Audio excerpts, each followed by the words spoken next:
Hello. I hope that you can hear okay.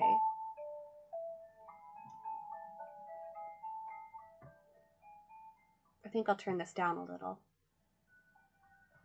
So, 3.0 launched. I was very excited. I am very excited. And I had planned the past couple weeks since ACNH has ended to make a video that's touring my island the way it was before 2.0, minus a few little contributions like some gyroids that I found super cute. But I accidentally left my Switch Lite with my friend who I carpooled home with, and I didn't get it back until today. So there's no time for that, and I really want to enjoy the 3.0 update uninhibited. So I'm just going to do a quick run through of my island as it is, and it's just going to be a chill, cozy time. I'm still recovering from con sickness, which I get every winter. You might hear my brother hacking up in the other room. I got him sick too, unfortunately. But I've got me some nice little chocolates, a nice hot chocolate in my favorite mug. Very croquette, very kawaii. And I finally launched a dream address. So if you want to go ahead and walk through the island with me, you can. I've also put the dream address in the video description. If you want to do it later, this will be a video that's still on my YouTube channel as far as I'm planning. And I apologize if I sniffle or anything. I'm still sick. But here we go.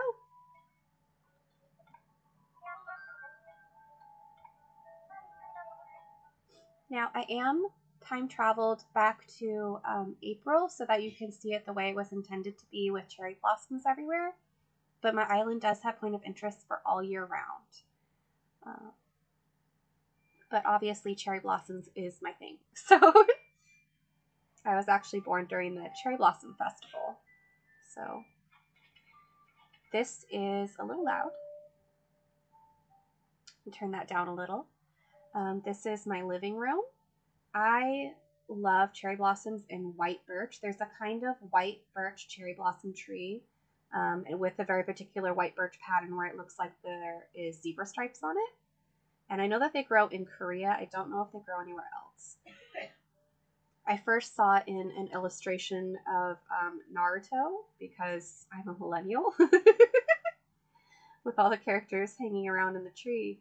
And I just was gobsmacked and fell in love with it since. And there's my little pink gyroids hiding up in there. I wanted them to kind of blend in with the trees as well as the metals. There's actually some hidden behind these that didn't quite fit my aesthetic. You can kind of see them peeking out behind that one. But yeah, just a lot of white birch and cherry blossom and my little dog right there in his little bed. There's also some in the fireplace to hide them where I like how they sound but not how they look. Okay.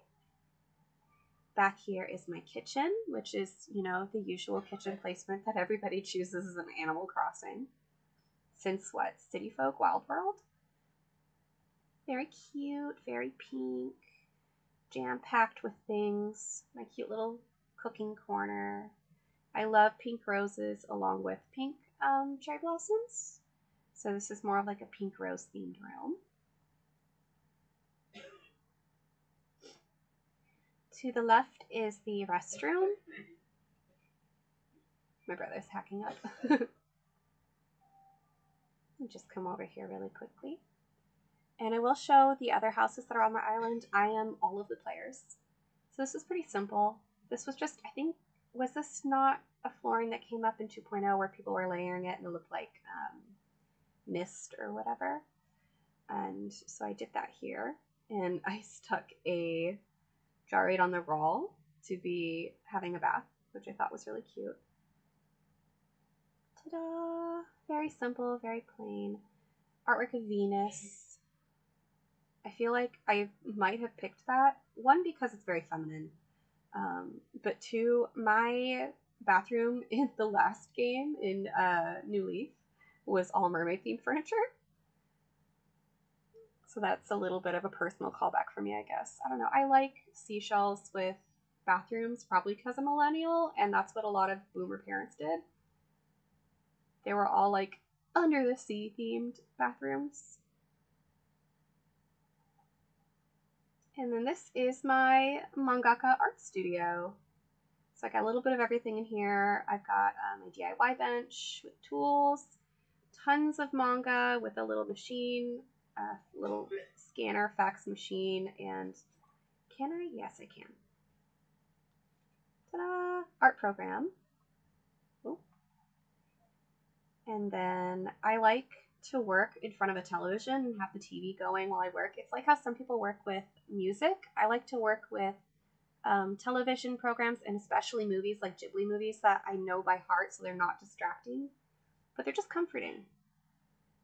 So a little painting easel, drawing easel, some clay things, some sewing things, pastels, just anything. And I love the Mother's like pen stand right here. It's so cute. It's actually really similar to one I have in real life too. All right, out of the manga studio, you can see my character baby as well on the art supplies. Like I was actively working on painting it, though it's a drawing in real life, not a painting. Upstairs is my ginormous bedroom. It's very cute. It's a little bit dark, but it's cozy. I've got my nailed stuff to do, some candy, lots of Sanrio pictures because I love Sanrio. I've been a Sanrio girly since before it was cool. I find it funny when people ask me, oh, where did you get that? When it's like, some vintage Hello Kitty stuff. And I'm like, I don't know. I've had it since I was like 5, so I can't help you. I've just always had it. The same thing with my Sailor Moon stuff. All the 90s things.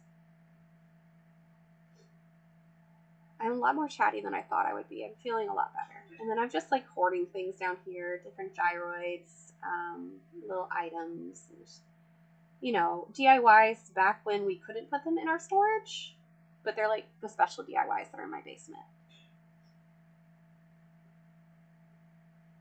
And out we go.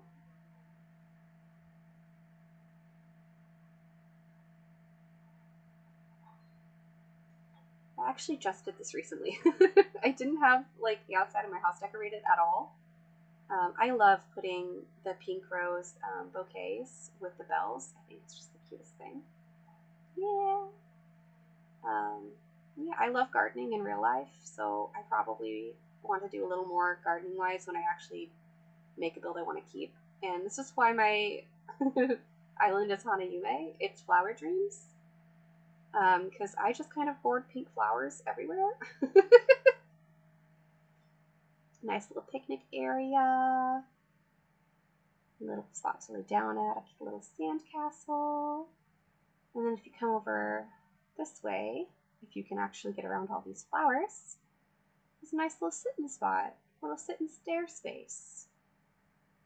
Off into the distance. And then some more, seashell themed stuff over there.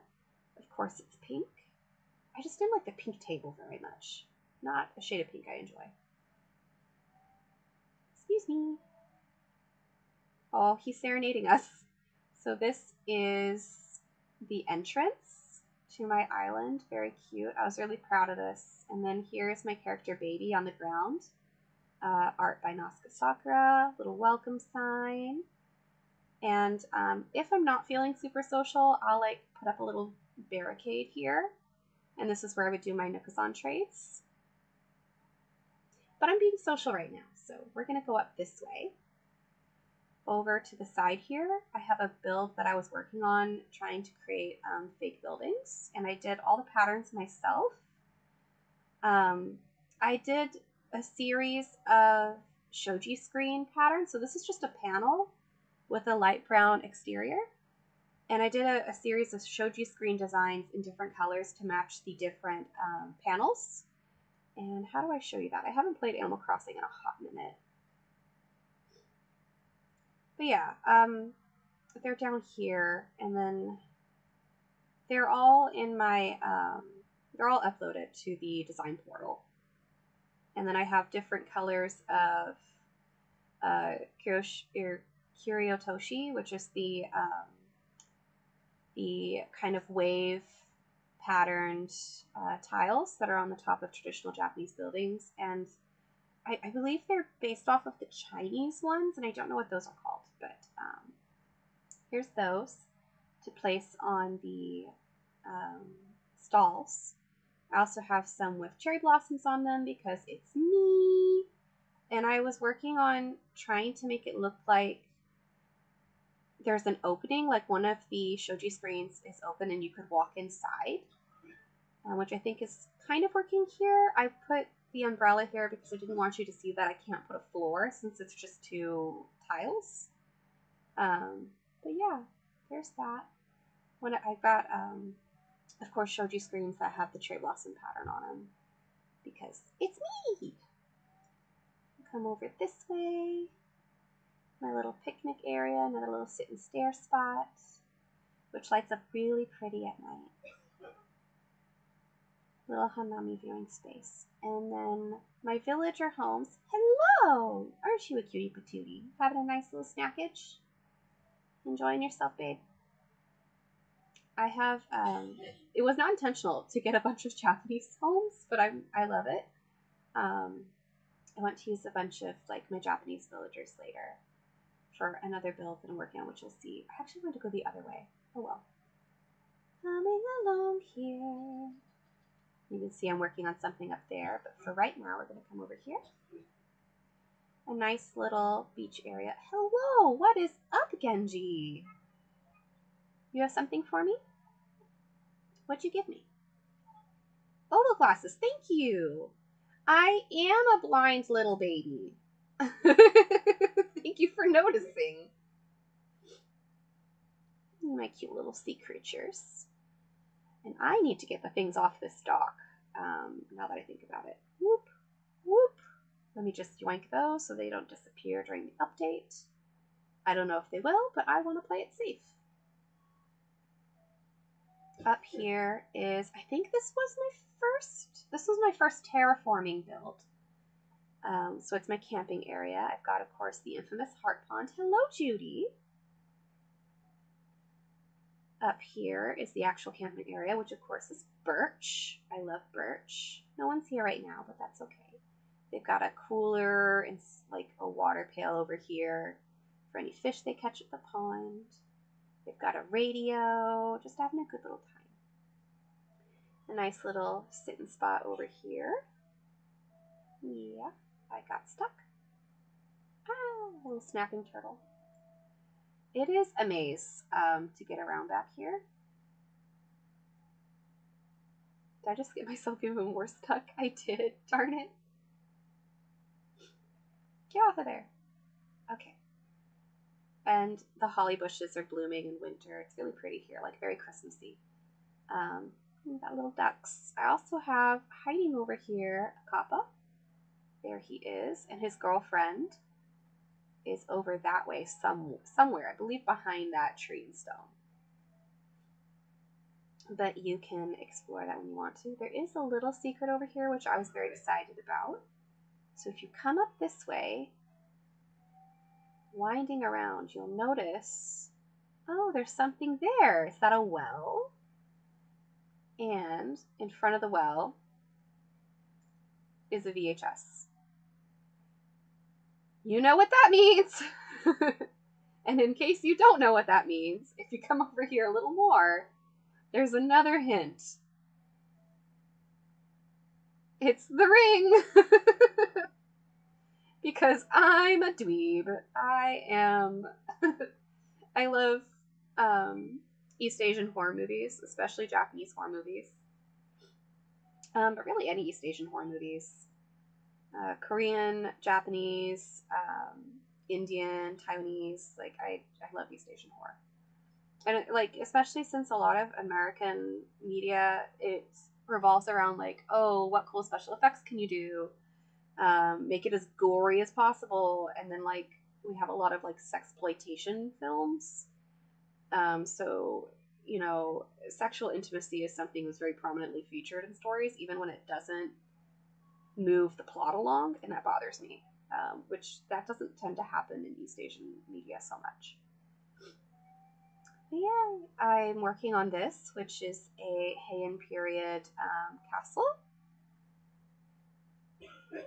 And it's only the left part of it right now. But I think you can see what I'm going for here. I got a little creative and innovative, and I haven't seen anybody do this before. So, experimenting.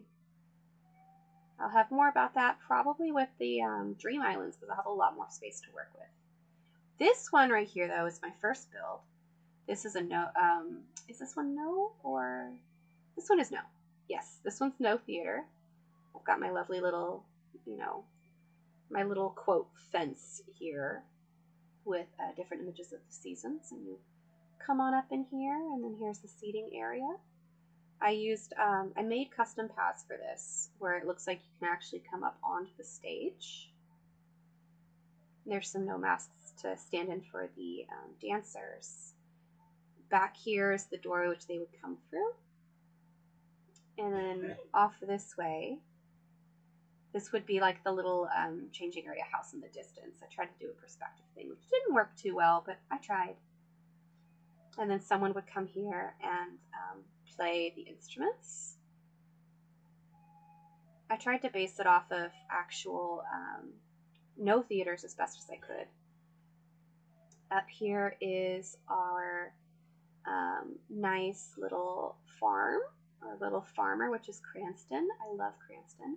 I'm actually the person that updated the English wiki with what exactly Cranston was referencing in the first game, where there was 3 baby beds, and it was because it's a species of bird that was extinct in Japan, and literally right before New Leaf launched, there was like this big to-do. There was a parade and everything where they had imported some of them from, you didn't see that. That's a surprise for those who come to the Dream Island. But yeah, this is my cherry blossom pond, and I'll continue to gab about Cranston real quick. I made this design, actually. I had an older version of it, and I'm going to put up a tutorial this spring of how to do this newer version, which I think turned out a whole lot better. I love this area in the evening. It's gorgeous. And then back here is a secret little, whoops, you didn't see that either. A secret little bathing spot, nice and private. But yeah, they had taken 2 of the bird from China, brought it to Japan for a conservation method, and just before the game launched, babies were born, the first babies. There was 3 of them, and they had people dress up in costume, march all the way to, I forget what it's called, Town Hall, to register their birth with like proper birth certificates, and it was gorgeous. It was so cute, and that's why there's 3 baby beds in the house in New Leaf, and now there's not. It's also why there's a discrepancy of like the interior and exterior. I can't remember which was which, but I think the exterior of the house was Chinese and the interior was Japanese, or was vice versa. And it confused a lot of people who were trying to do themed islands. And it's because they were from, like, the parents were from China, but the 3 babies are the first like native Japanese babies for those birds in like, what, 100 years? I can't remember. It was exciting, and it was all over the Japanese news, but it just like wasn't information accessible in America. So I went and fixed that, because people were thinking that it was like a reference to the stork, but it's not even a stork. Anyways, enough gabbing. This little ladder is a secret. You come up here, and then of course there is the temple, and you can't really tell, but behind this there is a grave site, and I'll get more into that later. But if you see these little paw prints leading back here, you come over here behind this shrine and come down, and there is the secret Red's port for all of his things. And there's also something over here in the corner. if you come up here, I don't know if you can hear it, but if you go walk as far as you can and press A, you'll hear a cat sound. It's one of the lucky cats. More little secrets. Also, there's a bunch of folktales in Japanese about tanuki and kitsune. So like the raccoon dogs and foxes, they're both shapeshifters. And there's like a whole animosity between the two. That's kind of the whole basis of Crazy Red versus Tom Nook. And in one of the stories, a tanuki goes to an island with no foxes to raise his little babies. And that's kind of what Tom Nook does here with his adoptive sons, Timmy and Tommy. He goes to an island, there's no foxes, he wants to raise them, give them a good life. And one day a fox comes, sneaks onto the island, kind of like Red over here. And, there's a whole back and forth. And what ends up happening is there's a bunch of like, what would you call it? A promenade of a noble, I guess, a very important person that's coming. And the tanuki warns the fox that he must, jump out of the way and hide. Or they're going to kill him. And the fox was like, no, you've tried tricking me so many times. I'm not going to fall for it. This is so dumb. So the tanuki hides in a bush and watches as the fox makes a mockery of this promenade that came. And they do, in fact, I don't know if they kill him or just scare him away. Take whichever side of the story you want with that. But yeah, that's a whole little thing. And so over here, there's actually a tanuki hiding behind this tree here, making sure no foxes leave the port and come onto the island. My lovely little rock garden. It kind of mimics the 5-petal pattern of the pond over here. Okay, so now we've got all those major construction areas out of the way. I'm going to, do I want to loop back around? I want to loop back around and show you the Giesha district in the way that I intended to initially. I just default going to the left and going counterclockwise when I play, so I kind of just did that.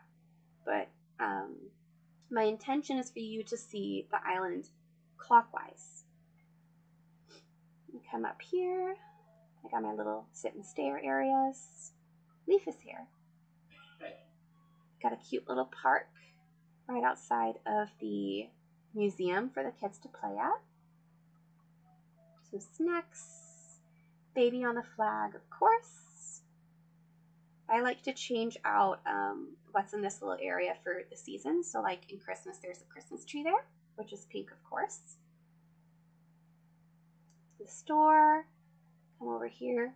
I love this. Isn't it cute? It's got little cherry blossoms too. Hello, Annalisa. She's one of my favorites. I ship her and Genji so hard. They're going to be the main couple of my palace. And then over here, you see the little sitting spot. Muffy, you poor baby. I'll get to you later, honey. All right. Let me take a little sippy sip sip. Mm.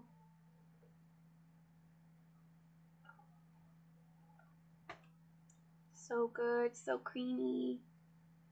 All right, there is an area over here that I don't think I showed in my tour of the Okiya Onsen.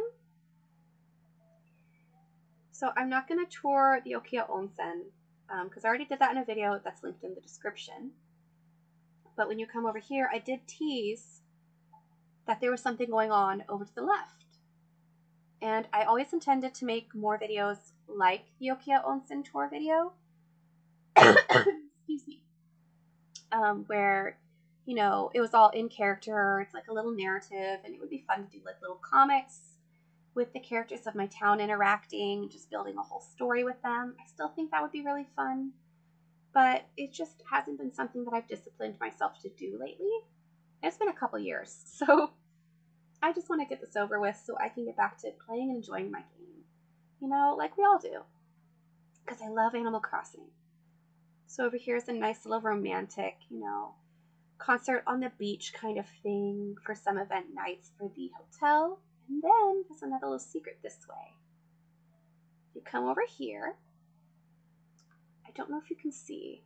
It's hard to see, but there is some of the giant crabs that you can interact with. There's two, actually. They're a couple. And if you continue back behind here, you saw nothing. Nothing. Those hearts light up at nighttime, which is very cute. There's a man and a woman, and he is proposing. Ah, there's a little pink ring box with a diamond ring. And then right here it says, "I love you." And I thought that this rock looked very phallic. So I've decided that this is fertility rock. And lovers who visit here and get engaged or married will be blessed with many babies in their marriage. That is a story that I am sticking with. And it's like, you know, a little romantic getaway spot, a tourist attraction for those who want to visit the hotel. Yay! Cutesy wootsy things. Okay. Excuse me, madam. Over here, we have the Star-Crossed Lovers Pass with Orihime and Hikoboshi. They are, in fact, the Star-Crossed Lovers. And yeah, these stars light up at nighttime, too. And then this, again, you see nothing. I tried to clean these all up before you came. You're going to see some of the secrets that are in my dream island. Most of them are still there, so you'll have to find them. But this is a nice little spot here. Oh, there's also this. I have a bunch of things here that mean nothing right now. They're just really cool items that I haven't done anything with yet. Haha. This is a nice little photo spot, by the way, if anyone is interested. But yeah, I love this, and it's very pretty. And a lot of people that visit my island, this is my main attraction, and yet they miss it. You come through here, and then there is a cherry blossom petal pond here, and a little sand garden there. And I saw this on YouTube, but I kind of made it my own a little bit. It's hard to see, but this whole 2 waterfalls surrounded by pink hyacinth and cherry blossoms, and I added all these lamps and everything, and this is one of my favorite spots on the whole island because it's just an ideal spot to have some tea and sit. I have a lot of sit and stare areas. Just very scenic and pretty. I love having visitors sit here and then I pretend that I am, you know, making matcha for them because I'm actually a tea student in real life. Little known fact. I want my wand because I actually want to dress up for this area. Get a little fancy. Going out on the town. And then I have inclines both directions. So over here, we see the Fox Spirit Shrine from earlier. And there is actually a bronze offering vessel as part of one of the art installations that you can do. But I decided to just go with the bronze trophy, the bronze fishing trophy, to kind of signify, hey, you're supposed to put specifically fish in here because I'm sorry, I need to dab my nose. I still got a cold. I also got a bit of a bloody lip, so there's that too. Brief intermission.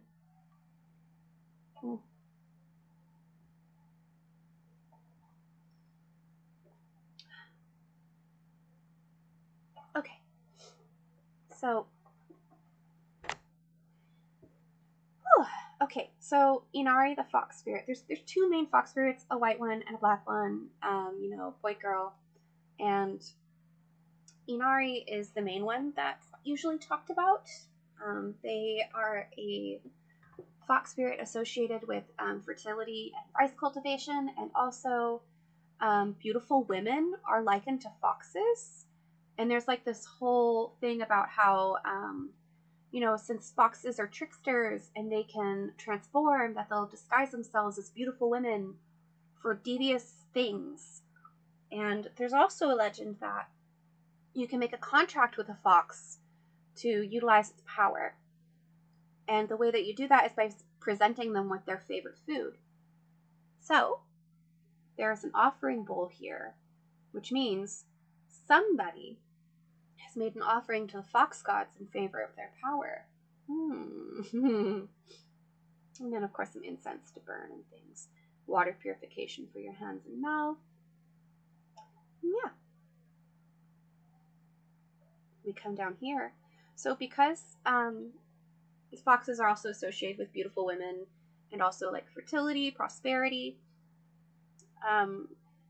they also are sometimes also considered like patron saints of the entertainment district, particularly for Giesha and Geiko.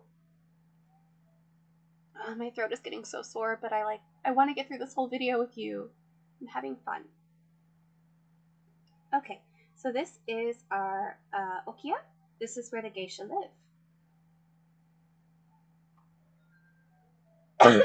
Excuse me.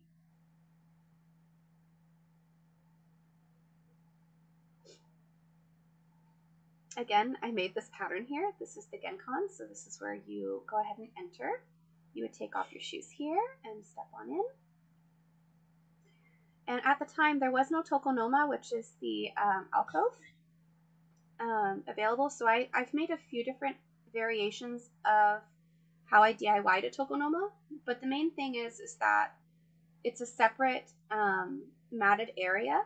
So this mat would technically be lifted, but and it's a place to hang scrolls and put important items. And so I put a bamboo hanging vase with tsubaki, which are closed-budded camellia blossoms, which is, you know, I love this. I think, don't quote me, I'm not a teacher, but I think that's the traveler's pillow design for the bamboo vase.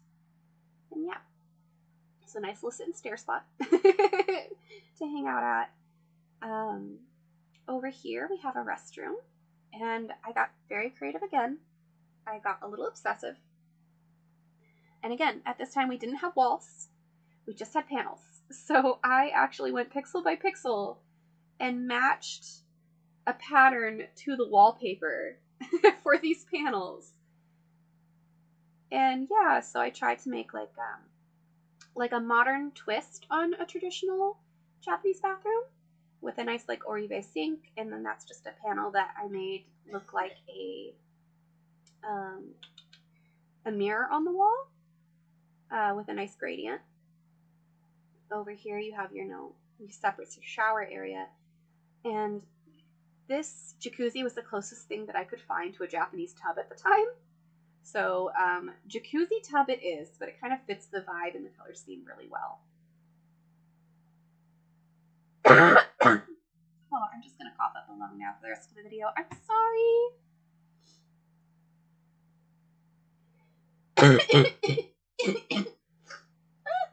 Okay. Up here is where the owner would, well, the owner's room is also her office where she works. She just, you know, has the futon at nighttime. But I have like all this nice antique wood, very like early 19th century. And this is the space where she would make appointments, keep track of the money, and place the money for all the girls that are working underneath her. And this phone is kind of a relic, but it's where the owner used to sit and take appointments for all the girls. So it's kind of kept there in a place of prominence out of respect and its history.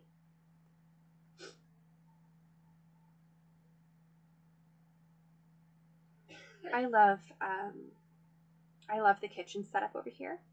But first, there is a scroll here which has an incense lit. The idea behind this is that she's the previous owner who passed away, and they're paying their respects, but also sometimes you might notice she might be looking over her shoulder the other way. You never quite know for sure.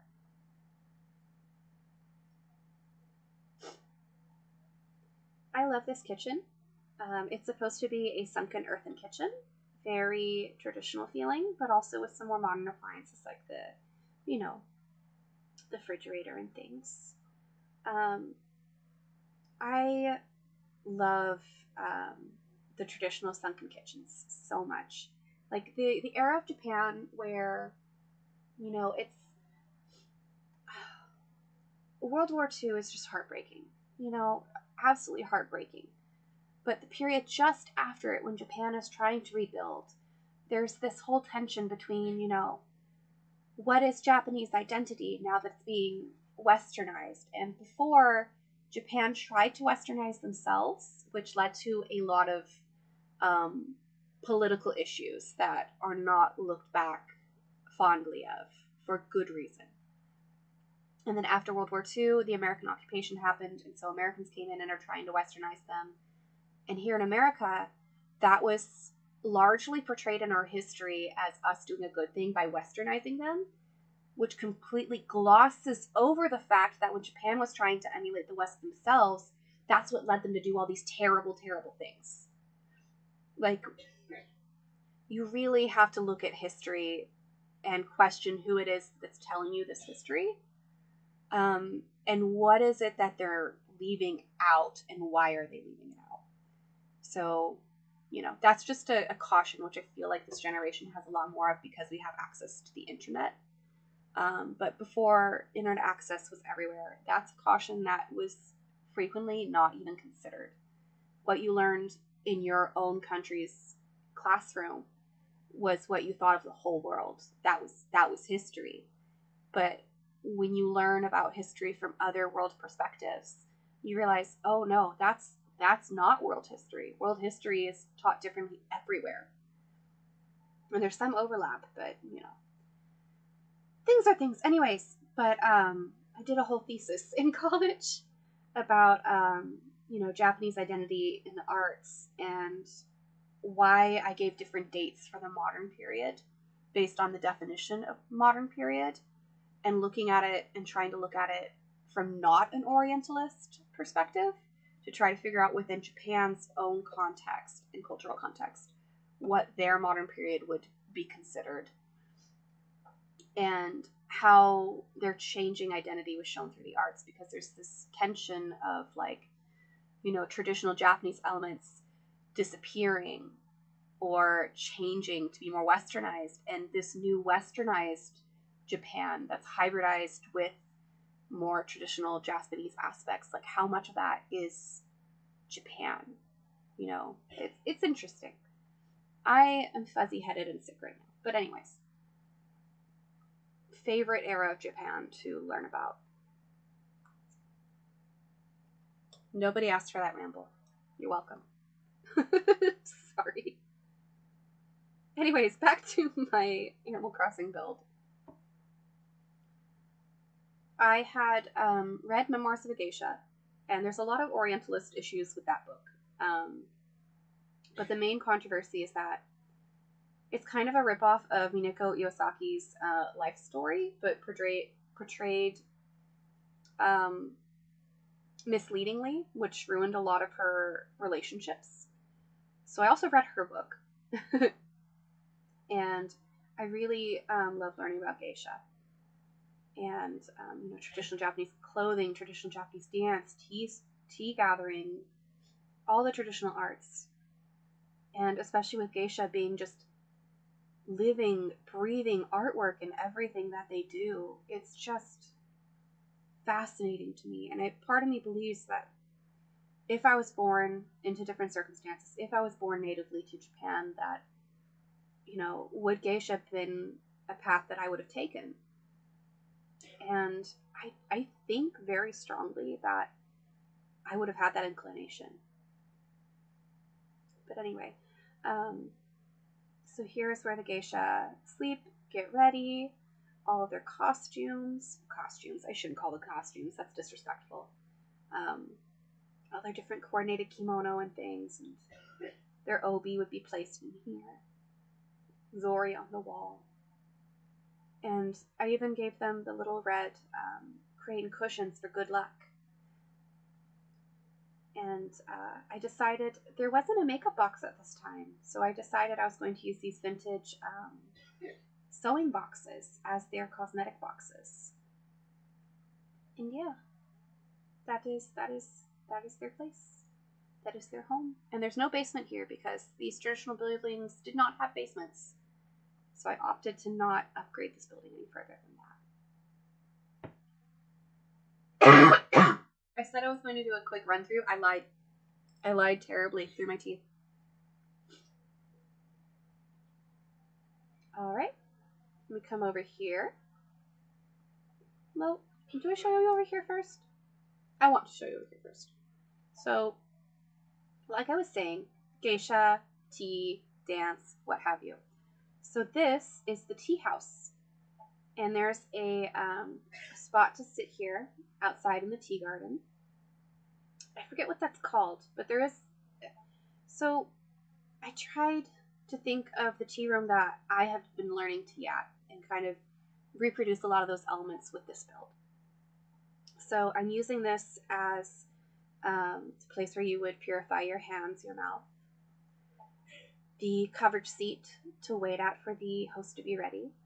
Also the gate that you have to walk through. So you're leaving the dust of the world outside the gate and clearing your mind and entering the tea garden. And the tea garden is a whole, it's kind of like the monk going through the mountain pass. It prepares you for being in the tea room. And where that large stone is where you would step up and go to enter the tea room. Here we go, another Genkan, where you would check in, be served. And this is just a little bit of history here. So there's two main schools of tea tradition in Japan. There's the one that was for the upper class, which is known for the fully golden tea room. They had art galleries, art auctions, things like that. Very rich people, exclusive, oriented. And then there's a counterculture to that by a monk named Senrikyu. And Senrikyu decided, especially during a very turbulent time in Japan's history, where he was going to have a tea room where everyone is welcome. It's a social equalizer. And so there was only two places where a samurai was required to remove his sword. And because it's a status symbol, right? And that was in the presence of the emperor and in the tea room. So there was actually, in old days, there was actually a place to place the sword outside of the tea room and leave it there before entering the tea room. And obviously that's not really a thing anymore, but this is just like a little piece of history I wanted to throw in here. We're going to enter this tea room for now. And I did put panels in front of the doors to kind of be like, hey, there's not a door here, okay? Pretend there's not a door here. So this itty bitty door here, this is where you would actually enter from as a guest. I need to change my outfit. Oh gosh. So in Senti, you don't dress fancy. You dress down. Like you dress respectfully, but not exuberantly. So you would, everybody would have to get on their hands and knees and crawl in to the tea room, and everybody would sit at the same level of flooring, which is the social equalizer. So the farmer would be at the same level as, you know, the nobleman. And Nobunaga, which is a famous and very ruthless Japanese general, he was known to, or am I confused on the name? I might be confused on the name. Don't quote me. I'm sick. I'm fuzzy-headed. But he would have Senrikyu come to the battlegrounds with him, and they would erect very quickly made tea rooms, typically like, I think it was 2-mat tea room is something that Senrikyu is known for. And he would have them perform tea. And it was a place that, because it was a social equalizer, because you couldn't have weapons, it's a place where a lot of treaties were signed and political decisions were made. But yeah, so it's extremely important to Japanese history. So this is another makeshift take on a tokonoma, where it's actually recessed into the wall. So back at the time that I made this, you couldn't sit on the ground. So I used Zen cushions to show where people would sit, and I went pixel by pixel again, and I made a custom pattern to match the tatami grain for each tatami color and for each room, because the same image gets stretched for each size of room. So I had to change the pattern for each size of room. And I did this so many times. So many painstaking times. And it became completely redundant, because now we can just sit wherever we want to. But, like, you know, here's a green one. Here's another one with the flowers. It's just... But at least you know, as a person who's not a tea person, where to sit now. So yeah. This is set up for 2 guests. Gosh darn it. This person would be considered first guest, so they would receive the sweets first. So this is a lacquer platter with 3 sweets on it. And you kind of do a like an asymmetrical design. You never want it to be perfectly centered stacked. It's a whole, like, you know, wabi and sabi thing. And then these are little folded papers that they have a variety of uses in Japan, but in this case, we'll kind of consider them like a plate or a napkin. So you would take one, put it on your paper, and then pass the platter down. The person will take one, put it on their paper, pass the platter to the side. And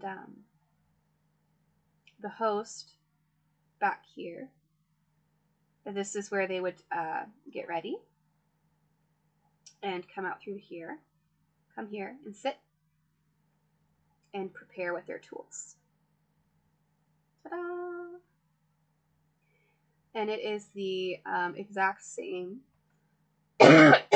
orientation as the Sekiko Nakatani tea room in the bottom floor of the Sacramento State University of California library, which is where I started tea classes in specifically the Urasenke tradition. So Senrikyu had 3 sons, and one of the 3 sons was Urasenke. So each of the 3 sons, there's Urasenke, Omotosenke, and I forget the third one's name. It's not coming to me, but mostly we hear about Urasenke and Omotosenke. The compound that was Senrikyu's was split into 3 among the 3 sons, and those 2 have their own slightly different interpretations of Sen tea. So if you've been learning another form of tea, some of the things that I show you may not apply to the tradition that you've been learning, and that's okay. It's not wrong. It's just different. And with tea, you know, it's not tea ceremony. Ceremony is an Orientalist misunderstanding. There is tea ceremony when you're talking about tea for Buddhist meditation practices. This is chado, which is just simply the way of tea. And it's technically secular. It's not religious. Anyone of any religion is welcome. Like, you will see a lot of things that are symbols of Buddhism, or quotes on the scroll, for instance, that are from Buddhism, but it's because it's humanitarian, not because it is Buddhist. You know, it's a very welcoming place, and, you know, very humanitarian. You know, social equalizer, everybody is welcome. No interpretation is wrong. Very open-hearted, open-minded. Anywho, I also made this, you know, I did these panels and this panel to make it look like the cloud pattern door, and yeah. And And then for each tea room, I have a different scroll and a different flower container. And I'm not going to get into all the hysterics of like, you know, well, not hysterics, but not all the details of like, oh, what seasonality is this tea? Because of what flower container I have and thing. Like, I doubt any of you are really that far interested. But I will share this one where I love the closed Tsubaki in the Traveler's Pillow vase, which is here. So Traveler's Pillow is monks who would go on a pilgrimage. They would cut a piece of bamboo and put it behind their neck when they go to sleep. And it just supports the neck. It's not a cushiony pillow like we think of in America. It's functional. And so this has a little window cut out of it to put the flowers through. But it's essentially that shape is the Traveler's Pillow. And I love the Tsubaki that's in it, where it's still a bud, because the ideal flower to have for the tea room is a closed bud that over the course of the tea gathering, it'll slowly begin to open. And then it'll only just start to wilt at the very end. So you get to enjoy all of the life that it has to give. And it's beautiful. It's fleeting. It's beautiful. It's wonderful. And Tsubaki especially, because my tea sensei has shared a number of times a story that it's a farewell flower. So when people were sent away from the capital, it was, you know, it was sad, it was bittersweet.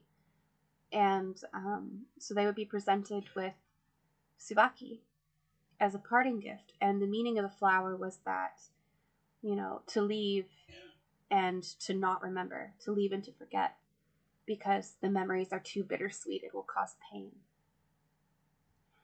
And it's just very sweet.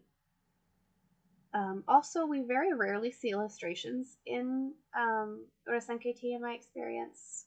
But I like art. It's me. So it's my island. I will put the things that I really like. I also wanted to have more variation, and there's not a lot of like calligraphy writing available in the scrolls in this game. And that's okay. Again, this is for fun. It's not educational. And then I call this one the Firecock Room, because we have a rooster, or a cockadoodle rooster, on this scroll. And I have color coordinated the room to be nice and red. I felt like they went together very well. And to cool it down, I put some morning glories here. And yeah.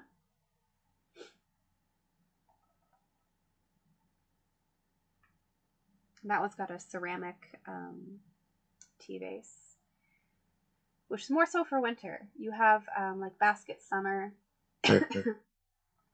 ceramics in winter.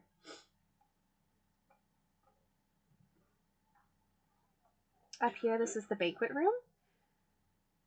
And the idea is that the geisha might come up here and perform right here. One dancing while another plays koto or shamisen. And all around, say it's a business party, the businessmen will sit on the nice cushions, and then these ones here are just suggestive of where the geisha and the geiko would sit beside each of the patrons, and then the head patron up here by the tokonoma, which is the closer you sit to the tokonoma, the more senior you are. It's a show of respect and of the social hierarchy.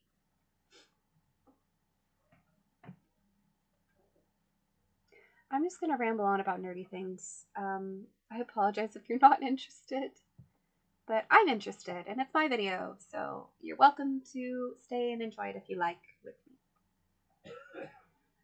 So this is kind of a multi-purpose area. Down here is a kitchen for preparing tea items. I've decided that this protein shake container was going to be a very large matcha tin. And there's a little refrigerator here because matcha tastes better if you keep it refrigerated. So over here is a restroom for people to use. Also a place where people can get changed, but the main changing area is right here.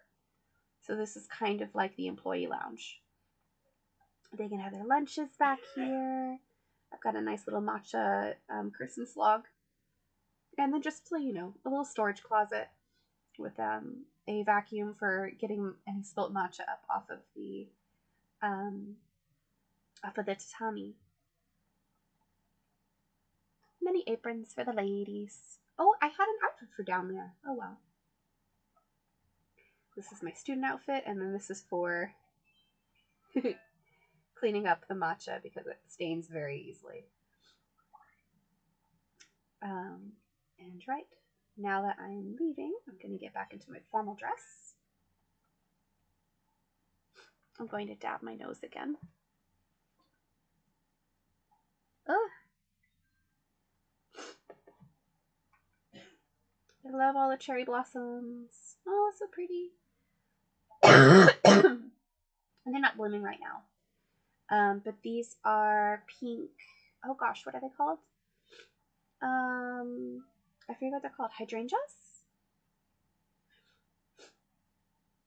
Okay, and then this is Kabuki's house, obviously. Which is right next to the Kaburenjo, which is where the Kabuki Theater is, as well as a few other things that you'll see. But there's a nice little sitting area over here with a bouquet of flowers. In we go.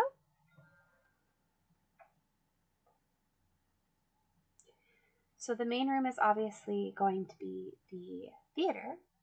Oh, it's so hard to see. Well, to be fair, it's hard to see for me too. But there's a podium with a ticket to take.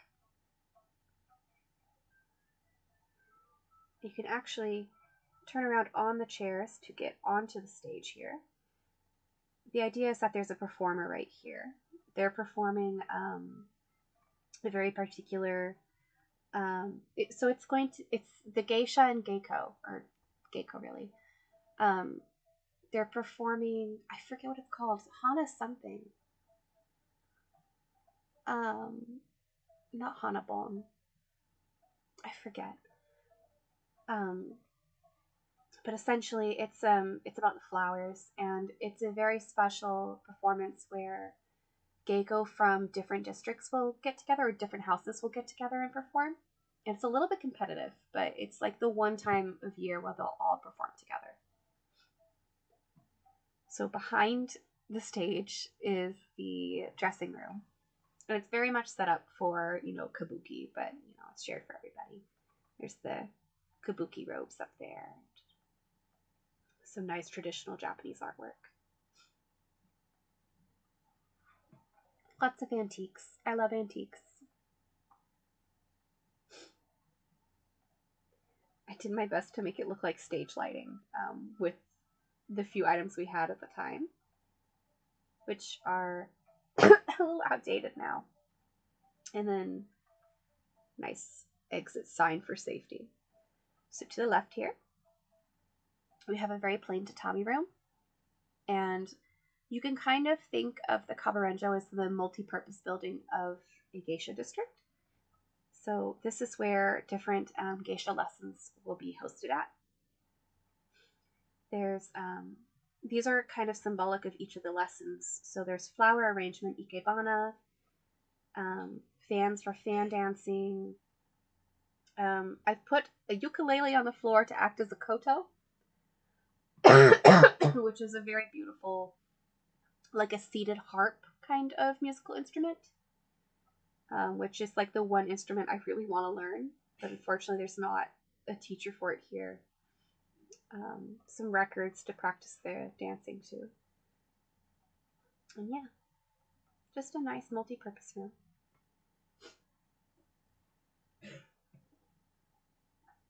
And then to the left, or to the right, if I can get over there, is this nice little kitchen rec room where when the geisha, the geiko, whoever is working the district is off, they can come and like have games, hang out, just, you know, relax, unwind, have a little fun. And then we have our man whore Genji up there. So the world's first novel is credited to The Tale of Genji, Genji no Monogatari, by Murasaki Shikibu, which is not her real name. It's the name that she goes by. It's a title because, you know, at the period it was rude to refer to somebody as their true name. But anyway, Murasaki Shikibu.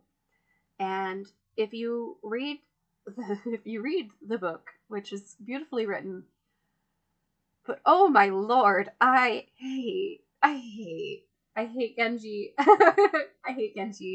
I hate him. I hate his best friend. And they're awful. They are terrible, terrible people. It's kind of the whole joke. They're terrible to women. Absolute womenizers. It's gross. He gets into a lot of shenanigans. Which, you know, at the time that it was written, were very lighthearted. Now we look at it with a different lens and we're like, oh, no, that is not funny. That is horrendous. But, you know, it's a product of its time, which was a very long time ago.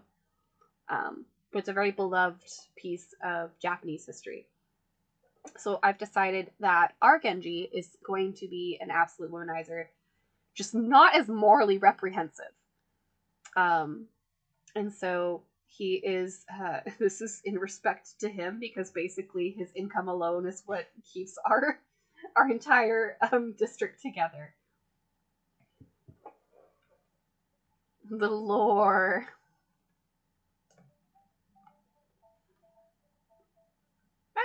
Okay. It's so hard to see in here, but there is an upstairs and a downstairs.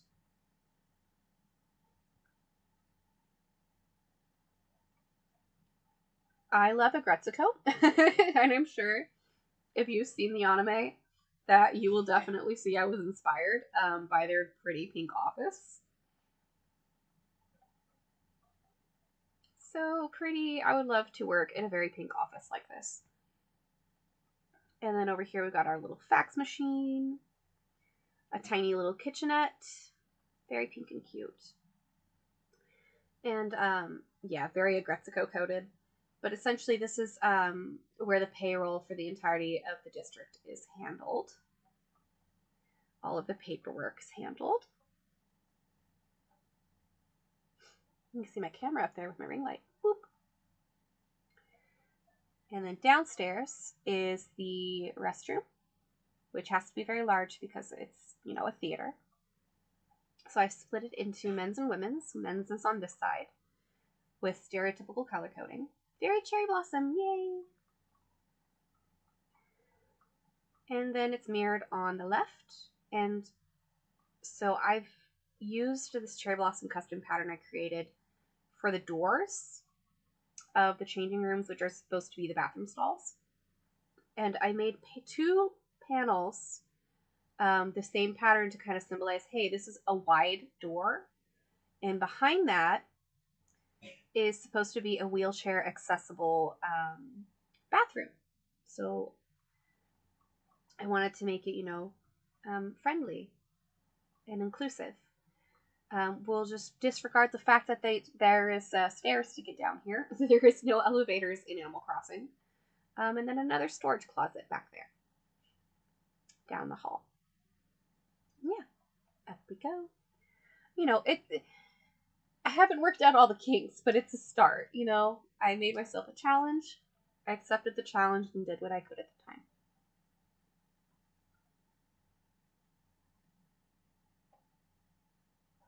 Now we have one last building to go into, which is not as finished as the rest, but this, I called it my, what did I call this? Amachia? I called it H-Machia, which is short for Hanamachia. So geisha districts are called a Hanamachi. which means flower district.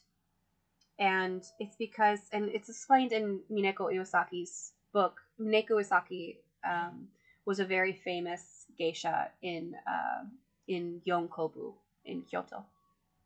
And she explains in her book how geisha are compared to flowers and willow.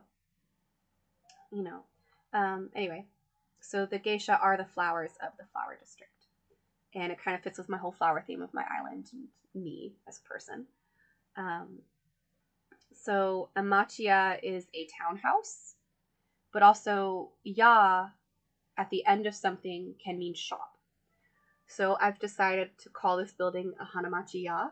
So it's just a geisha district shop, which essentially works like a mall. So there's a building in San Francisco's Japantown that I absolutely love, where, you know, you walk in underneath the building. It's a little hole in the wall spot, and it's a moss garden. Teeny, teeny, teeny, tiny moss garden that's surrounded by 3 walls. And then you would go up a set of stairs about right here, and they wind up the building, and then at the top of the stairs is the entrance to a ramen shop. And it's gorgeous. It's so beautiful. I'm live streaming right now. Not right now, please. I was going to ask if you wanted your boy. Not right now, please. He's talking about my dog. Anyway, I love that spot. I love visiting there, so I kind of modeled this after that, and I put some custom patterns here to continue the stones to left and right. The idea is that these are the entrances to different shops, and that whatever's on the stalls here kind of are hints to what the shop is going to be. So this one has a boy and a girl, a cupcake, some jewelry. So this is a gift shop for any of the stereotypically male patrons who are coming to visit with the geisha and the geiko, for them to come and pick up some presents for the ladies. So there's flower crowns, different flower wreaths, a go board, some bonsai, some dishes, a pinwheel. I'm going to add more things eventually, but I want all of the flower recipes terribly. So this is also kind of how I'm keeping track of that. So we have the gift shop. Over here, there's an umbrella, and then there is, I know you can't really see it right now, but it's the scroll of a woman in a kimono. So it's a kimono shop. It's a clothing shop. So at the time that I made this was, I believe, all of the Japanese themed clothing and accessories, as far as like shoes and umbrellas. And I did my best to coordinate them as well as I could. There's a sewing kit over there, so the idea is that they can take your measurements and help you put something on custom if needed, or do any alterations, any repairs.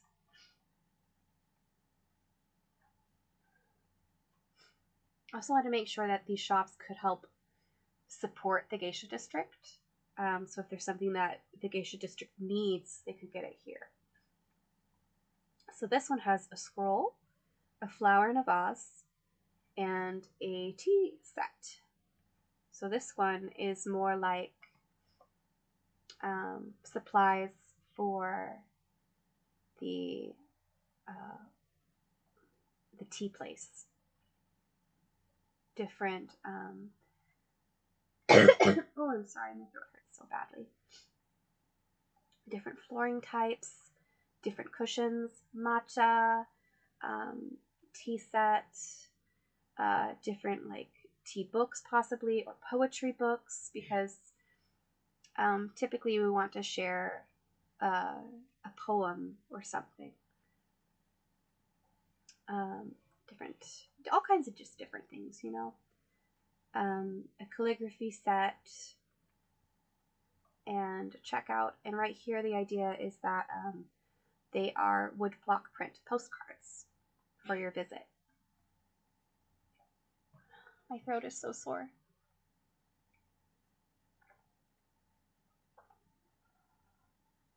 I'm almost done though, so it won't be too much longer, and then I can enjoy 3.0 freely.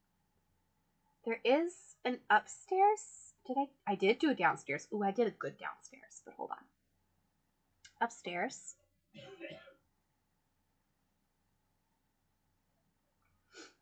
Yay! So I have 2 kimono shops. Well, not shops, but 2 kimono offices. So this one is where the woven kimonos are made. So there's 2 main ways in which kimonos are constructed. One is with a woven pattern, which is being constructed here. Very beautiful. And another is silk that has been resistance dyed. So the idea is that this is a water trough. Like traditionally you could have used the river, but nowadays people have a water trough. So that's what I'm using this tub like to rinse the dyes off into. And then up here is supposed to be different bolts of fabric that have been dyed and are hanging to dry. And yeah, so I've got this little like clay set up here, which the idea is like, oh, that's the wax for doing the resistance dye method. I'm a nerd. I'm a nerd and I'm a creative. I really wanted to learn about resistance dyeing kimono for a long time, and again, that's just another thing that's not accessible here. And then back here, there's a little ticket on the counter and a little shopkeeper. But this is where you would get your kimono. What's it called? Because you're not really supposed to get silk wet. Dry cleaners. And yeah, so they will dry clean the kimono. And also, like, if it is a kind of kimono that's supposed to get wet, traditionally, you would deconstruct the kimono. So it would be made with mostly a sort of like Japanese running stitch, which is fairly loose. So it's very easy to pluck and take the fabric apart to properly clean it and then reassemble. Yeah, so this is a specialty place to be able to have that handled.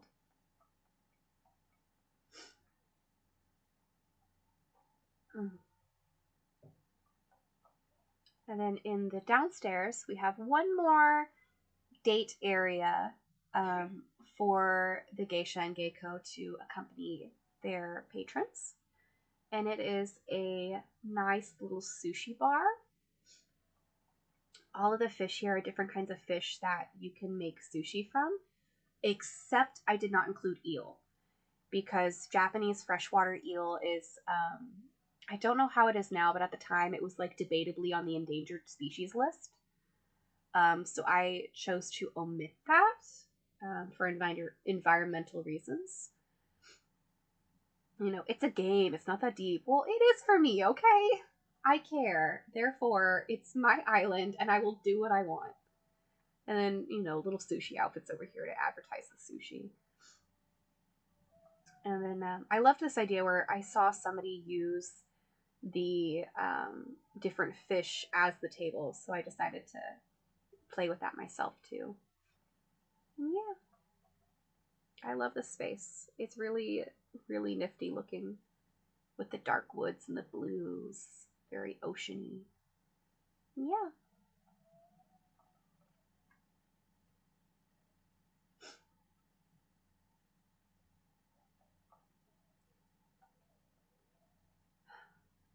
I think that's about it for my island. All these years I could have just done a run through like this, you know. Silly me. But yeah. I hope you've enjoyed it. I have. I hope if you're interested in learning about any of the things that I talked about, that you know, that it empowers you to look more into it, into a more reputable source than I am. I'm just a girl on the internet. You know, and also I'm a Westerner. I'm not natively Japanese. I just really love Japanese culture and try to learn everything that I can about it.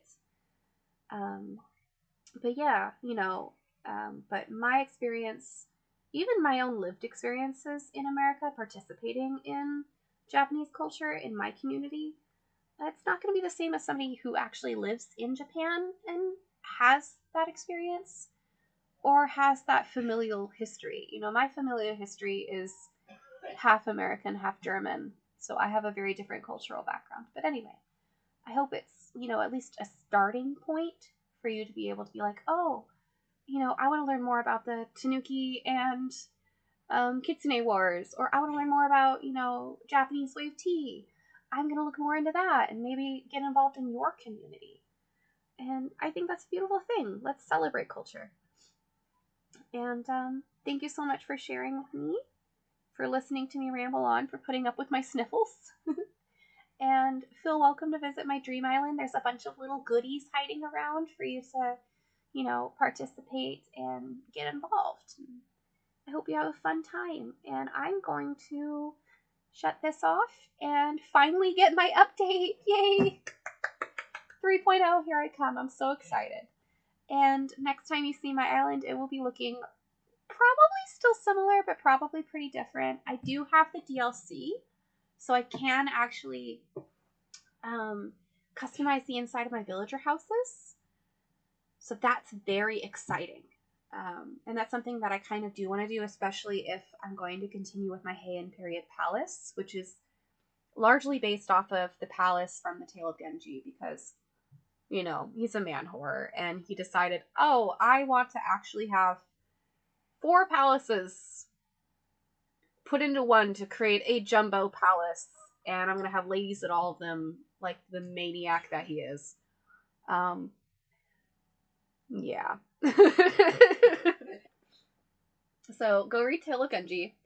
Go read Mineko Iwasaki's autobiography. And I'll see you later. Bye, everybody.